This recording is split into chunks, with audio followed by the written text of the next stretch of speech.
আজকে বেশ অনেকদিন পর মনে হলো এই স্ক্র্যাচ নোটটা দিয়ে কিছু একটা করা যাক। এইটার কথা মনে আছে? সেই আমার এবং আপনাদের আইডিয়া মিলেমিশে এই স্ক্র্যাচ নোটটা বানিয়েছিলাম। দারুণ ছিল কিন্তু। বাই দ্য ওয়ে এটার উপরে স্ক্র্যাচ পড়ে গেছিল, তাই ভাবলাম আজকে এটার উপরেই কিছু একটা করি। আচ্ছা, আপনাদের কখনো এরকম হয় যে কাজের প্রচুর প্রেশার, কিন্তু কাজগুলো কিভাবে পরপর করবেন বুঝে উঠতে পারছেন না? আমার না খুব হয়। যদিও আগে খাতা কলম নিয়ে বসতাম, এরকমই হাবিজাবি ছবি আঁকতাম, তারপরে ছবি আঁকতে আঁকতে ডিসাইড করতাম যে এই কাজগুলো পরপর করব। এইভাবে ছবির সঙ্গে সঙ্গে আমার আইডিয়াটাও রেডি হয়ে যেত।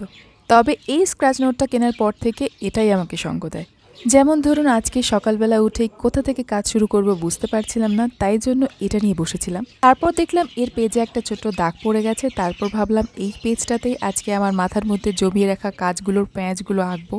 তারপর সেগুলো আঁকতে আঁকতে প্রত্যেকটা কাজ যেভাবে ধীরে ধীরে শেষ করতে হয়, ঠিক এটারও ধীরে ধীরে একটা একটা করে লাইন অ্যাড করতে করতে কমপ্লিট করলাম।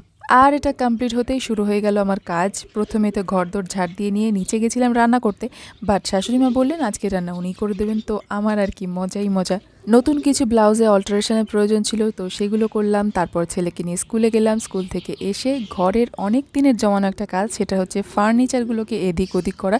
সেইগুলো কমপ্লিট করে ঘর দর গুছিয়ে একেবারে তো আর কি আজকের মতন টাটা।